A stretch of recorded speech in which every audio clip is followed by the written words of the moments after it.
झूठे सुख को सुख कहे मानत है मनमोद। जगत चबै ना काल का कुछ मुख में कुछ गोद।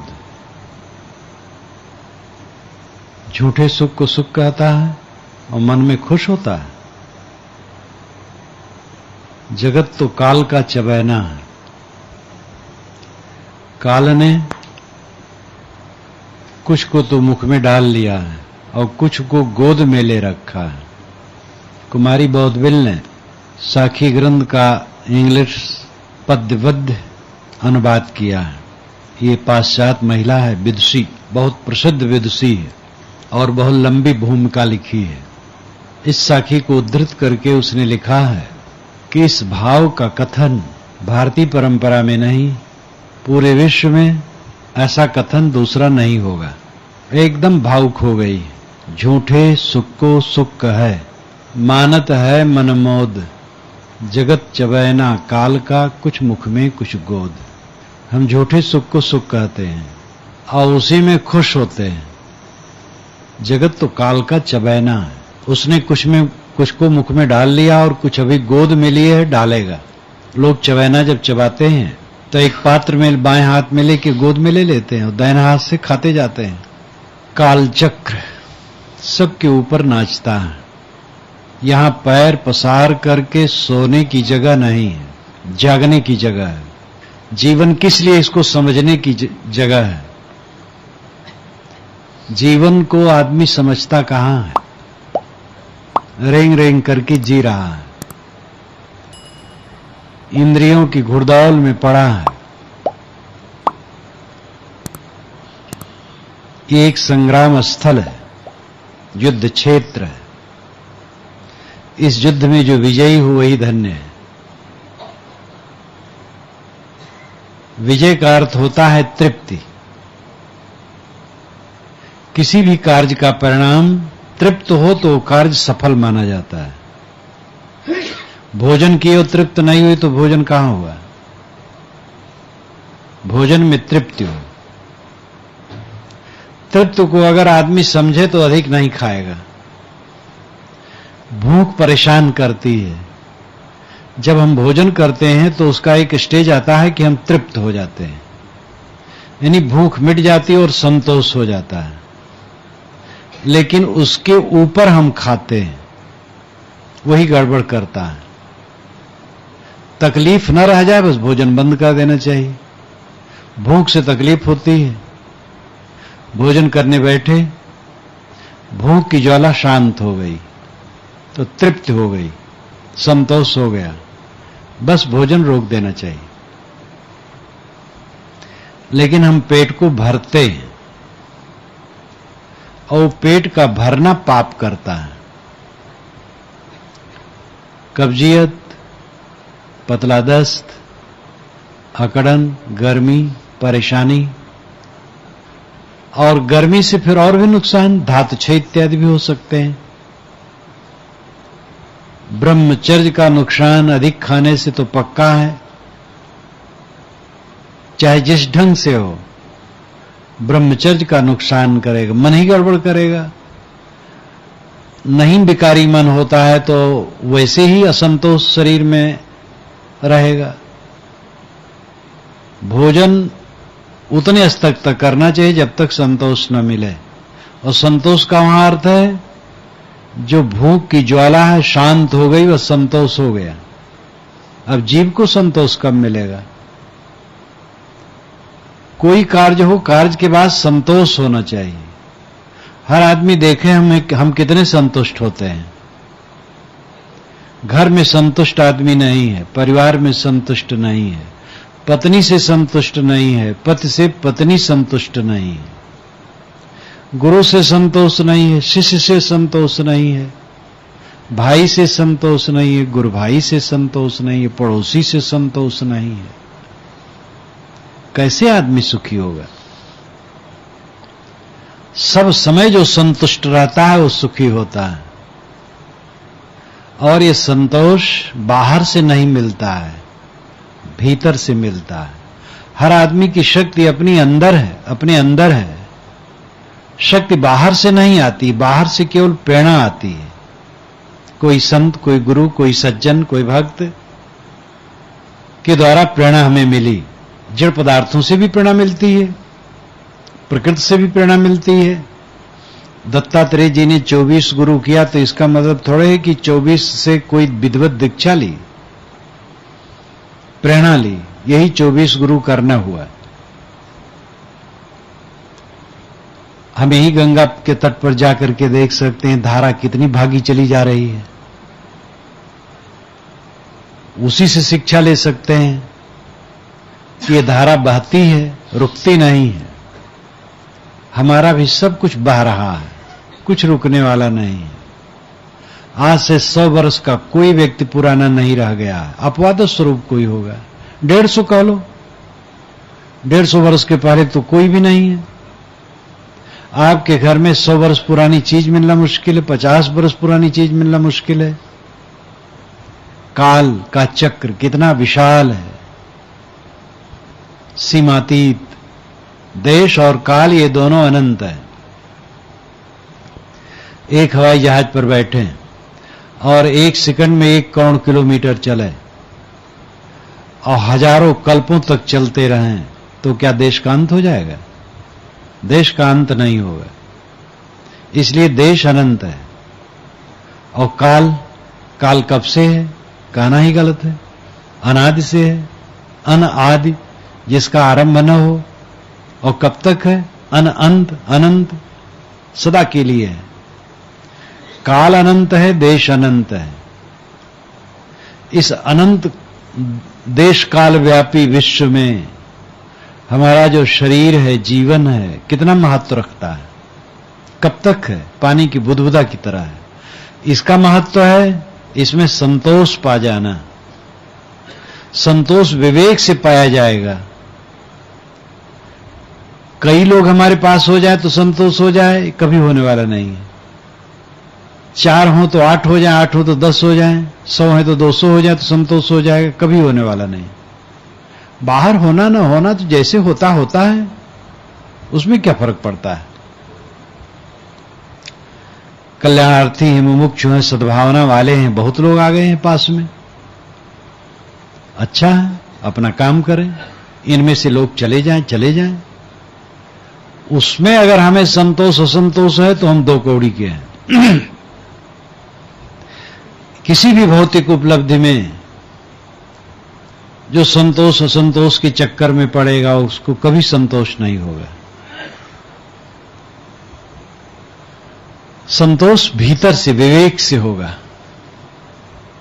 हर कार्य में संतोष होना चाहिए, तृप्ति होनी चाहिए। तृप्त जीवन की सफलता, और ये निर्मोहता के बिना नहीं होगा। जब एक थानेदार ने मुझसे पूछा था निर्मोहता कैसे पक्की हो, रात में उसने भाषण सुना था। 55 वर्ष की उम्र होगी, प्रौढ़ था, सिविल ड्रेस में था। वो प्रवचन सुनने में दूसरे दिन में आया तो अपने ड्रेस में था। पहला तो उसका ये प्रस्ताव था कि अगर ये कपड़ा आपको अच्छा न लगे तो मैं उतार के रख दूं। मैंने कहा नहीं, पहने रहिए, जो पूछना हो पूछिए। कहे निर्मोहता कैसे पक्की हो। मैंने सोचा देखो थानेदार भी ऐसा प्रश्न कर सकता है। कहा बहुत समझदार, थोड़े में समझाया, समझ गया। अच्छा ये चमत्कार का क्या अर्थ है? थोड़े में समझाया, समझ गया कि हां बेकार है। फिर उन्होंने कहा लगता है जीने भर का जी लिया। मैंने कहा मरने की भी इच्छा नहीं होनी चाहिए, न जीने की इच्छा न मरने की इच्छा। सत्संगी थे। निर्मोहता कैसे पक्की हो। बांधो मोह जितना बांध पाओ। जिसके लिए बांध रहे हो रुकने वाला नहीं। बांध बांध करके ठोकर खाओ। जिनकी जिम्मेदारी है उनके लिए जो बन सके सेवा कर दो, मोह न बांधो। और ये पर्दा गिर जाने वाला है। मौत के पर्दे के पीछे कुछ नहीं है, कोई भय की बात नहीं। हल्का सा पर्दा है मौत, और उसके पीछे कुछ भय वाली चीज कुछ नहीं। सांस आती जाती रुक जाएगी और क्या होगा?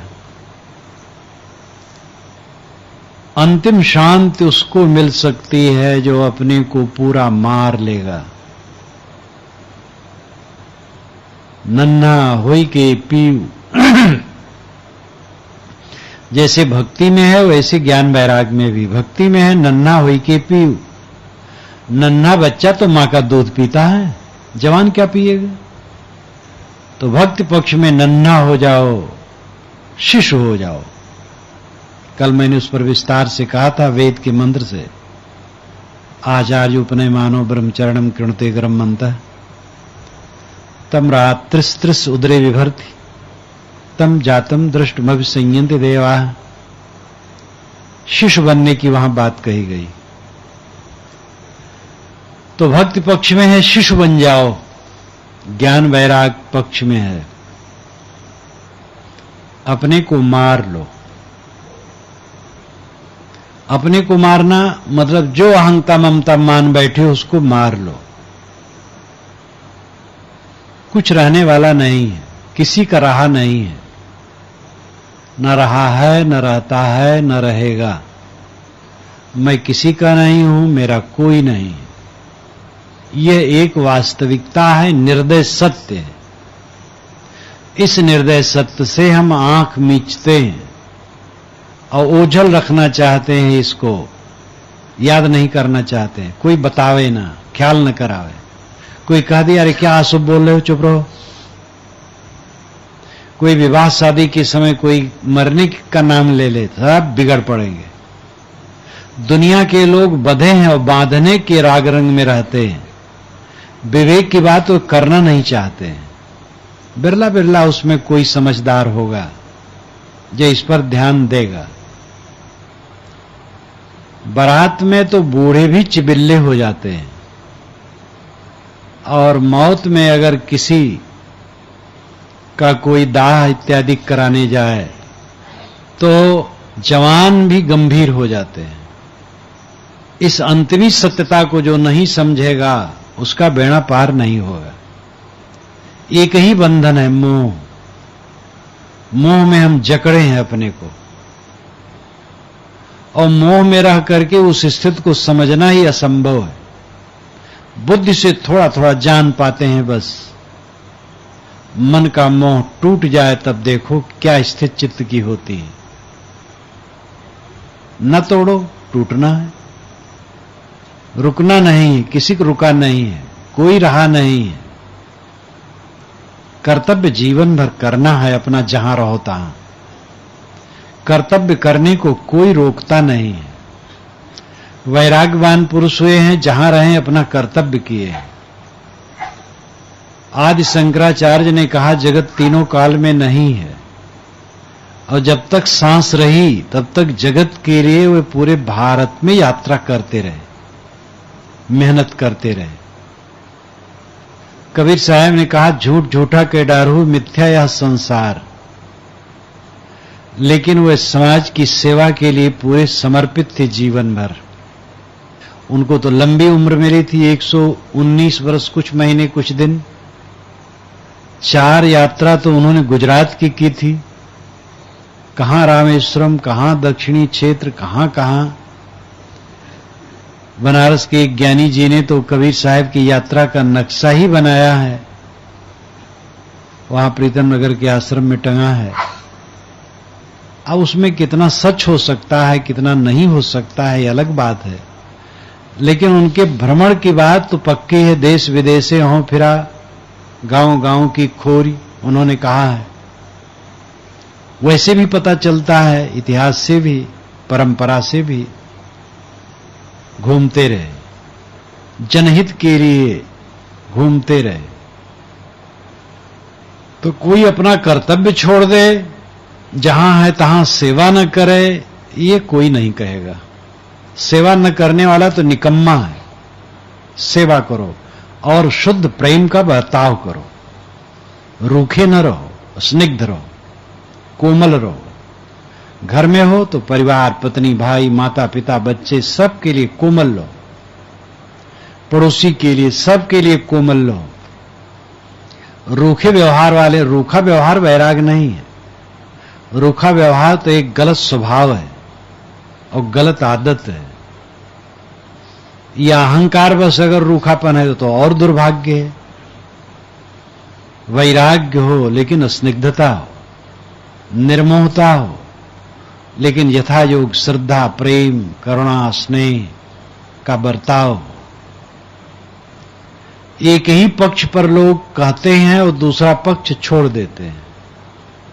सोचने में भी त्रुटि रहती, फिर कहने में भी त्रुटि रहती है। इसलिए सम्यक बोध नहीं होता है। जिसमें व्याप्य दोष, अति व्याप्त दोष और असंभव दोष रहता है वो कथन निर्दोष नहीं रहता है। व्याप्ति दोष न हो, अव्याप्ति दोष न हो, असंभव दोष न हो, तब वो कथन निर्दोष होता है। गाय वह है जिसके सींग है, तो ये अव्याप्त दोष है। गाय के ही सींग नहीं, और जानवरों के भी सींग होते हैं। गाय वह है जो लाल होती है, ये व्याप्त दोष है। लाल अव्याप्त दोष है, ये वो व्याप्त दोष से पहले वाला। सींग और जानवरों में भी है, इसलिए व्याप्त दोष है। और ये अव्याप्त दोष है कि गाय लाली होती, लाल काली भी होती है, उजली भी होती है, बगरी भी होती है, इसलिए कथन अव्याप्त दोष है। गाय के सींग होती है, ये व्याप्त दोष है। गाय ही ने और जानवरों की भी सींग होती है। और गाय के खुर फटे नहीं होते हैं, ये असंभव दोष है। गाय के खुर तो फटे होते हैं, घोड़ा का खुर नहीं फटा होता है। तो असंभव दोष, व्याप्त दोष और अव्याप्त दोष से रहित हो, वो कथन सही होता है। सभी पक्षों पर विचार करना, एक वस्तु के सभी पक्षों पर विचार करने से संदेह मिटता है। लोग एक ही पक्ष को लेकर छोड़ देते हैं।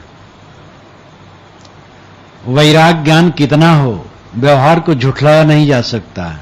खाना चाहिए, कपड़े चाहिए, निवास चाहिए, शरीर धारण करने की कई चीजें चाहिए। एक पारक सिद्धांत के संत थे, बड़े फक्कड़ घूमते रहते थे। आसाम की तरफ गए, वहां से वे चिट्ठी लिखे, एक पत्रिका में छपे, बहुत दिन की बात है। तो वो लिखे कि इधर जंगल अच्छा है, कोई आए, संत आए, रहना चाहे एकांतवास तो अच्छा है, और बस ये ध्यान रखना होगा कि कुमड़ा, लौकी और कुछ सब्जियों का बीज लेते आए, और यहां पर कुछ बो दे तो कुछ खाना, आखिर खाएगा क्या। और जहां झरना हो वहां रहना चाहिए, लेकिन हिंसकी जंतुओं से अपने को बचाने के लिए भी ध्यान देना पड़ेगा। और जो बोएगा उसको भी बाड़ा लगाना पड़ेगा, जानवर चर जाएंगे। तो उन्होंने जो कुछ लिखा एकांतवास के लिए, मैंने कहा निरर्थक एकांतवास है। तो आदमी कहीं भी चला जाए, बिना खाए पिए कैसे रहेगा। सुना जाता है हिमालय की तरफ कुछ संत कहीं कहीं रहते हैं, तो वह ठंडी में तो निकल नहीं पाते, बर्फ जम जाती है चारों तरफ से, तो गुफा होती है। तो उस गुफा में ईंधन 4 महीने का, और पानी की व्यवस्था, शौच जाना, सब कुछ वहां कैसे कुल किए रहते हैं, और उसे बंद हो करके रहना पड़ता है। और कितना सच है कितना झूठ है लोग कहते हैं। तो ये देह ऐसी है कि पिनक में कुछ करने से कोई फायदा नहीं। खाना पड़ेगा, पहनना पड़ेगा, कहीं छाया में रहना पड़ेगा, लोगों से व्यवहार बरतना पड़ेगा, और जहां व्यवहार बरतना हो वहां मधुरता, मिठास की जरूरत होगी। कर्तव्य अदा करना पड़ेगा, कोई हमारे लिए करता है, हमें भी उसके लिए कुछ करना पड़ेगा। इसको झुठलाया नहीं जा सकता है। लेकिन यही सब में मोह बनता है, और मोह गलया स्तन की तरह, अजया गलस्थन, बकरी के गले में स्तन कहीं कहीं होता है, तो लटका रहता है, केवल वजन, दूध उसमें नहीं निकलता है। बकरी को परेशानी जीवन भर।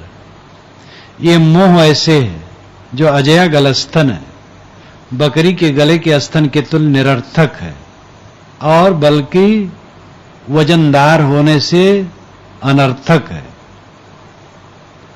इसी को रगड़ रगड़ करके दुर्बल बनाना मोह को, यही साधना है। विवेक से रगड़ाई करना पड़ेगा, विवेक से रगड़ करके मोह को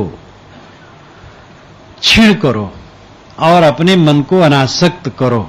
धीरे धीरे धीरे धीरे सबका दिन नजदीक आता है। ज्यों कोरी रेजा बिने नीरा आवे छोर, ऐसे लेखा काल का दौर सके तो दौर। जैसे कोरी रेजा बीनता है, जुलाहा थान बीनता है, तो भरनी का एक एक तागा दाएं से बाएं, बाएं से दाएं चलाता रहता है। एक एक तागा भरते भरते पूरा थान भर जाता है। ऐसे ऐसे लेखा काल का लेखा ऐसे है। सुबह होता है, शाम होती है, उम्र यूं ही तमाम होती है। सुबह हो तो आप ये विचार करें कि ये नया जन्म हमारा हुआ है, नींद खुली है, नया जन्म हुआ है। फिर से मैंने सूरज को देखा है, फिर से हवाओं का अनुभव कर रहा हूं, फिर से इस जमीन पर पैर रख रहा हूं। एक नया जन्म है। आज का दिन एक नए जन्म का दिन है और इसमें हम निर्दोष चित्त करके रहें। आज ही मेरा जन्म हुआ है, किसी से राग द्वेष कहां है, किसी से मतलब ही नहीं है। जन्म होने पर किसी से मतलब रहता है, परिचय ही नहीं रहता है। नींद खुली सुबह, नया जन्म हुआ। सूरज, हवा, जमीन, बाग, घर, चीजें देख रहे हैं, इनका उपयोग कल्याण में कीजिए। निर्दोष चित्त रख करके पूरा दिन बिताइए। रात में फिर मौत की गोद में शरीर शिथिल कर दीजिए। सो गए, सोते समय ध्यान दीजिए मौत की गोद में चले गए। मौत की गोद में शरीर गई, मेरी आत्मा तो दिव्य है और बस काम पूरा हो गया। सोते समय सोचिए काम पूरा है संसार का, कुछ करना नहीं, सारा काम कर लिया, सो जाओ। और नींद सुबह खुल जाए, सौभाग्य से या दुर्भाग्य से जो कहो, तो फिर समझो कि आज भजन साधन करने का अवसर फिर मिल गया। इस प्रकार दिन बिताओ। यम के दो कुत्ते हैं, एक काला है, एक बगरा है। ये वेद में आता है। यम कौन है? इस संसार में जो पहली बार मरा तो वहां द्लोक में जा करके जो ये तारों का मंडल चमकता है, द्लोक है, इसके ऊपर वहां जाकर के यम बन गया और वो उसका यमलोक बन गया और फिर वो दुनिया पर शासन करने लगा। तो उसके 3 दूत मुख्य हैं, कई दूत वैसे हैं लेकिन 3 दूत मुख्य हैं। एक मौत और 2 कुत्ते जिनको शारमेय कहते हैं। शर्मा नाम की कुतिया है, उसके बच्चे इसलिए शारमेय। तो ये 2 कुत्ते, इन दोनों कुत्तों के 4 आंखें हैं, बड़ी बड़ी नाक है और ये हर देहधारी के पीछे घूमते रहते हैं और ताकते रहते हैं। ये असुतृप्त हैं, वेद में आया है असुतृप्त हैं। अस कहते हैं प्राण को। ये किसी का प्राण खा करके अपनी भूख मिटाते हैं, हरदम भूखे रहते हैं और हर देहधारी के पीछे चलते रहते हैं, उन्हें देखते रहते हैं 4 आंखों से और बड़ी बड़ी नाक है, सूंघते रहते हैं कि ये क्या कर रहे हैं और जैसे अवसर पाए बस भक्ष लेते हैं। असुतृप्त हैं वो, किसी का प्राण खा करके वो आघाते हैं। और ये दोनों कुत्ते, एक काला है, एक चितकबरा है। ये काला चितकबरा कौन है? काली रात, चितकबरा दिन। रात काली होती है। घोर अंधियारी भादों की हो, बदली खूब घनी हो तो एकदम अंधकार, हाथ अपना नहीं दिखता है, रात काली होती है और दिन चितकबरा होता है, कहीं धूप है कहीं छाया है। ये रात और दिन दो कुत्ते हैं जो हर प्राणी के पीछे चलते रहते हैं और उसकी आयु को काटते रहते हैं। जागने की जरूरत है। यहां अपना निवास नहीं है, पड़ाव है। दृढ़ता से इसको जितना जो समझेगा उसका उतना ही बंधन कटेगा, टूटेगा। अपना मन एकदम फ्री होगा, निर्मल होगा, निर्भय होगा। मान मान करके सारी कायरता है।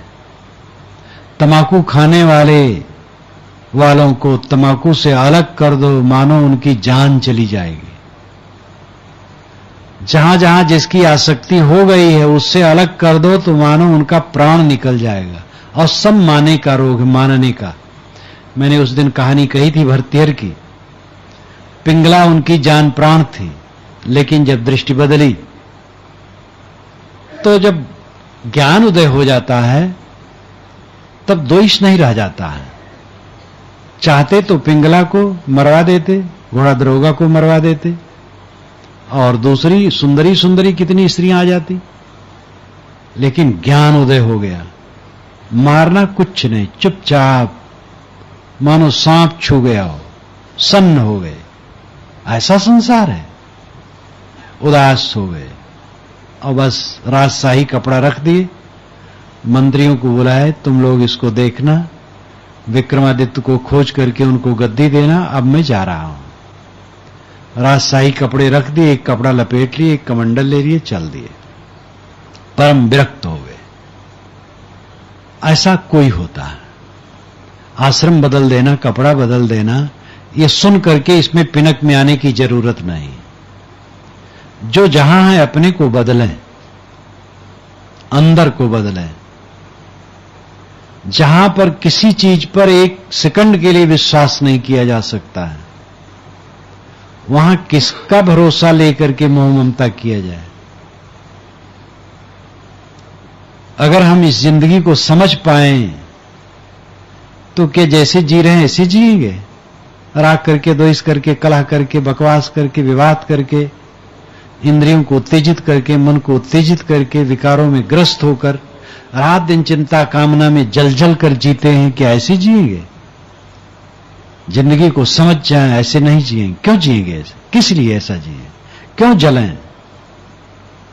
काहे के लिए चिंतित हो? चिंता करने से कोई लाभ होता है? अगर हम चिंता करें तो हम अपने स्वजनों को ज्यादा सुख दे देंगे। अपने जलेंगे, दूसरे क्या सुख देंगे? चिंता छोड़ो। जो होने वाला है होता है। हम और आप जैसे असंख्य लोग चिंता कर करके सर पटक पटक के मर मर के चले गए। जिसको धन मानते हो माटी है। एक सज्जन ने तो कहा, महाराज हमें और तो कोई चिंता नहीं है, एक भी संतान महाराज मुझे नहीं है। तो मैं सोचता हूं ये धन दौलत जो है, करोड़ों की संपत्ति है, कौन लेगा? पैसा उनके बहुत था, धन बहुत था। मैंने कहा लेने वाले कम हैं, आज ही देना चाहो, देखो इतनी भीड़ आ जाएगी कि चौराहो पड़ जाएगी। अरे कहे महाराज वैसे तो क्या है, कोई अपना हो। हम कहे आपका अपना कौन है? जब मर जाओगे तो आपका कौन अपना रहेगा? अरे सौभाग्य है तुम्हारा कि तुम एक व्यक्ति में सीमित धन नहीं दे रहे हो। बच्चा होता उसी में धन सीमित हो जाता। इसको क्यों नहीं लोक मंगल के काम में लगाते हो? और एक पुत्र की अपेक्षा सैकड़ों सैकड़ों हजारों हजारों पुत्रों की सेवा करो। कोई औषधालय खोल दो, पाठशाला खोल दो और जनहित का काम करो जिसमें हजारों लोगों का कल्याण हो। आपके धन का सदुपयोग करना जानो तो। आदमी सोचता है हमारी दाढ़ी उखाड़ने वाला कोई हो। वेद में तो गोद लेने की बात का तिरस्कार किया गया है। वेद में लिखा है कि जो लोग गोद लेते हैं, गोद के लिए अलग शब्द है उसका, जो लोग गोद लेते हैं तो उस लड़के का मन असली माता पिता के पास लगा रहता है। तो कोई बढ़िया बात नहीं है। इसलिए वेद के ऋषि तो गोद लेने के भावुक नहीं है। अब लेता है, दुनिया बड़ी है, सब ही लेते हैं, सब प्रकार के लोग होते हैं।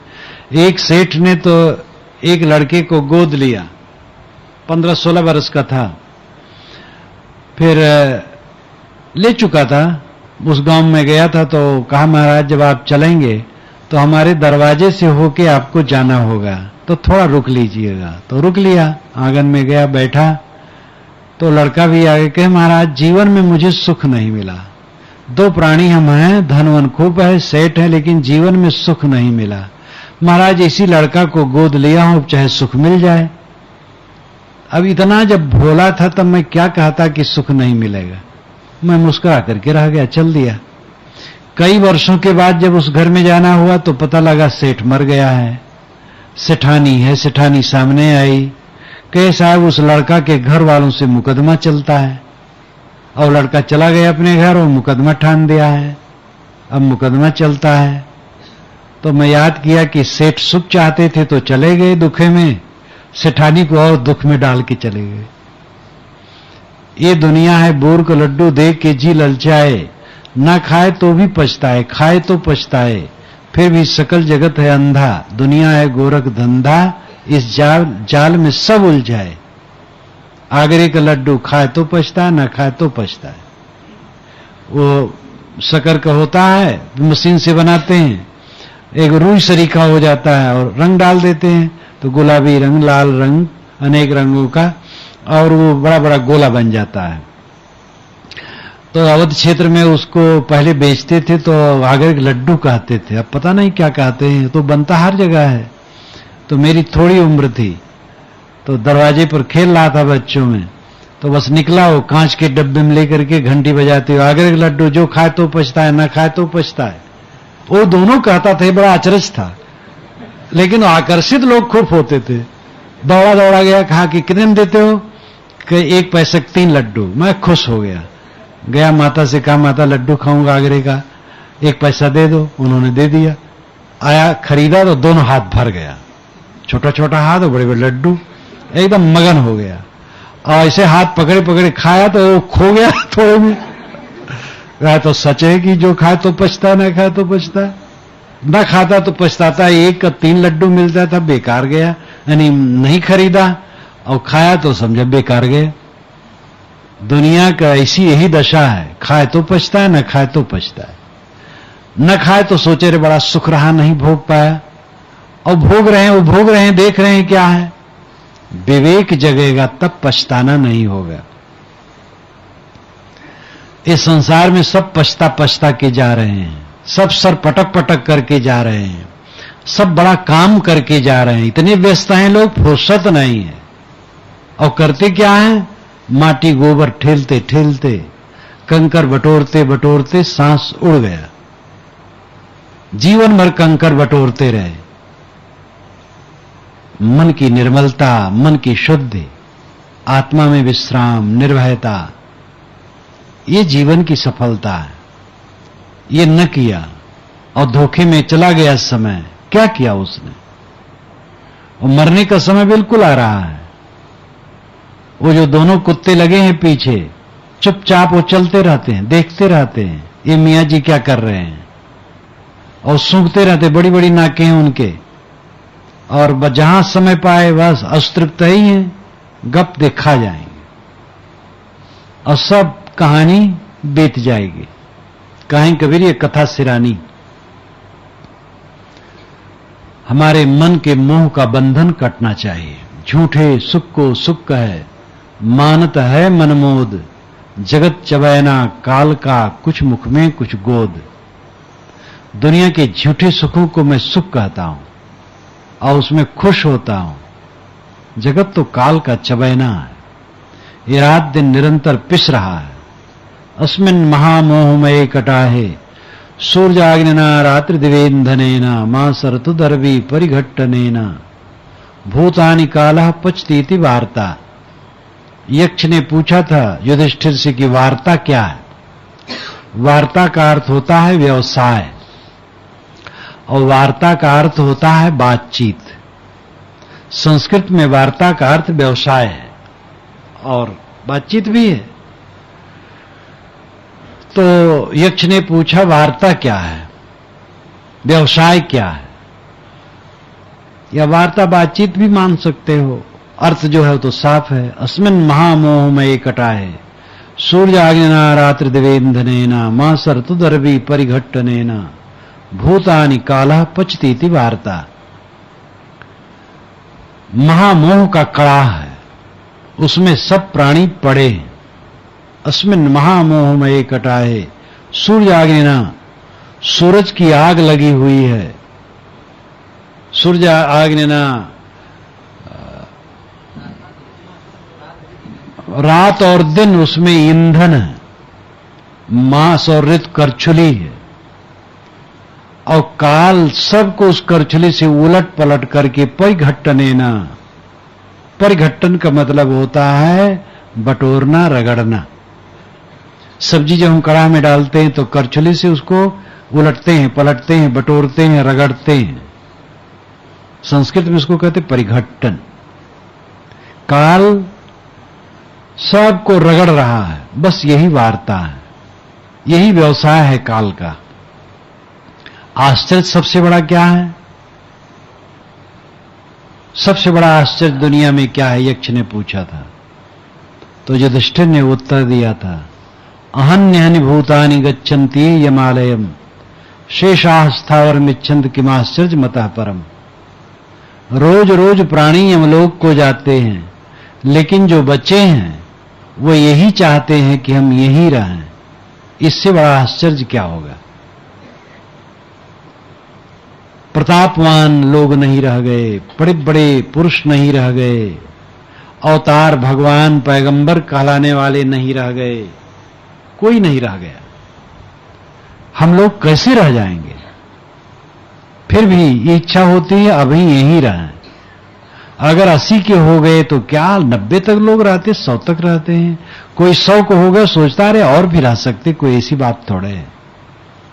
तृष्णा बुझती नहीं है, ये तृष्णा का बुझना भव का मिटना है। मैंने बीच में कहा था कि संतोष सफलता है। जो करें उसमें संतुष्ट, हरदम संतुष्ट, हरदम संतुष्ट, फिर थकावट कभी नहीं होगी। ये मैंने अपने जीवन में करके देखा। जिस किसी काम में लगा उसमें सब में संतोष सब समय। इसलिए मुझे कभी थकावट नहीं लगी, कभी हारा नहीं लगा, कभी मुझे पछताना नहीं पड़ा। मैं केवल ज्ञान और साधना का ही काम नहीं किया, इतना सब किया। पढ़ाई लिखाई, लिखना पढ़ना, मैं मूल कॉपी भी लिखता था और कुछ दिन तो स्वयं प्रतिलिपि भी करता था और पुस्तकें भी मैं बेचता था। प्रवचन करूं, खत्म हो जाए तो पुस्तक चाहे तो अपने सामने बंडल रख लो, मंगवा करके बेच दो।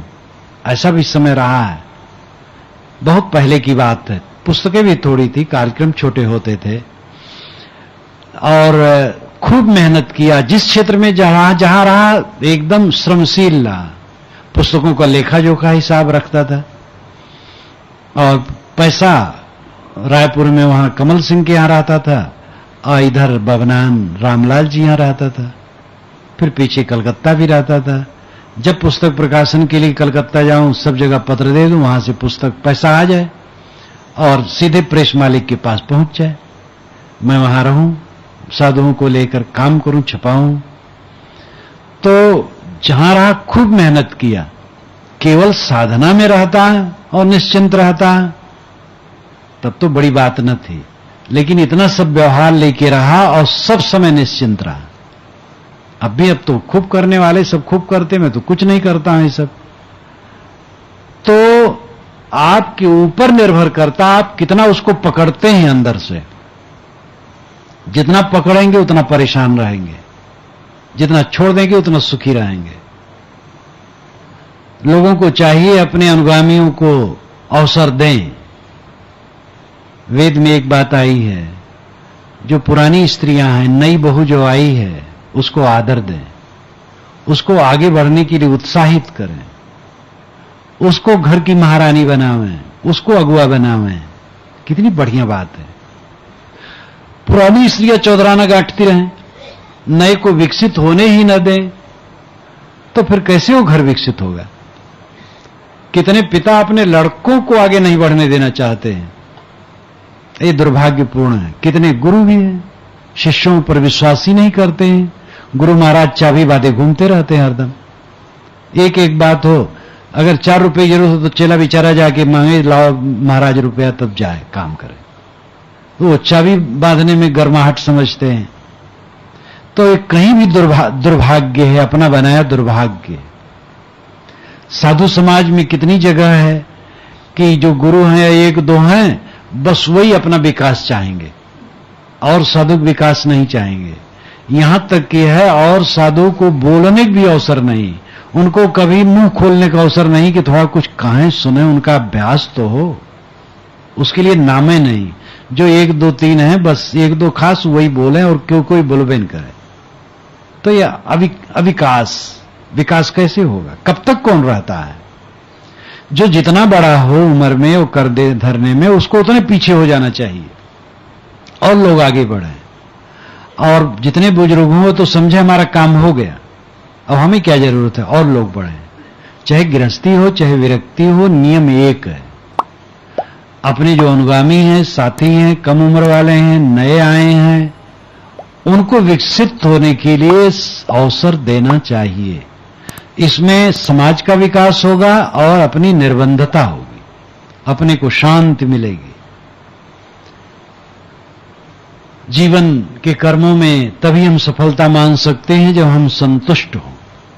संतोष जीवन का परम सुख है और ये अपने ऊपर निर्भर करता है। अगर हम भोग वासना वाले नहीं हैं, सम्मान नहीं चाहते, पद नहीं चाहते, प्रतिष्ठा नहीं चाहते, प्राणी पदार्थों की कामना नहीं है, शांति बोध कल्याण की इच्छा है और इसी ढंग की रहनी है, तो ये दशा आ जाएगी। और जब ये आ जाएगी तो जो लोग चाहते हैं वो तो पीछे पीछे सब घूमता है। लेकिन आदमी दरिद्र है, वो घूर पर दाना बीनता है। गद्दी पर बैठ जाए, राजगद्दी पर, तो पूरा राज अपना हो जाए। घूर पर दाना क्यों बीने? ये राजगद्दी क्या है? निष्काम अवस्था, निवृत्त अवस्था, विनम्र अवस्था, सबके प्रति आदर और सद्भाव और अपने को एकदम छोटा और पीछे कर लेना। कभी भी उसका कल्याण नहीं हो सकता है जब तक कोई अपने आप को शून्यवत न बना ले, छोटा न बना ले, पीछे न अपने कर ले, कभी भी कल्याण नहीं हो सकता है। जितनी अहंता ममता की गर्मी होगी, जलेगा, अपना जलेगा, दूसरे को जलाएगा, खादा आदर्श खराब रखेगा, चाहे गृहस्थी में चाहे विरक्ति में हो। और जिस काम करने के लिए वो सोचता वो होगा नहीं। इसलिए अनासक्ति, सर्वत्र अनासक्ति, निर्मोहता। और हमें ये समझना होगा जहां हम रह रहे हैं हमारी जगह ये नहीं। ये देह के रहने के लिए थोड़ा सपने के समान है और ये सपना आजकल में भंग होना पक्का है। जो आपका स्वरूप है वही आपका भवन है, अभेद्य किला है। स्वरूप स्थित ही अभेद्य किला है। अपनी स्वरूप स्थित को समझो, स्वरूप को समझो, स्वरूप स्थित को समझो। उस स्वरूप स्थित रूपी अभेद्य किला में विश्राम पाओ, यही जीवन की सफलता होगी।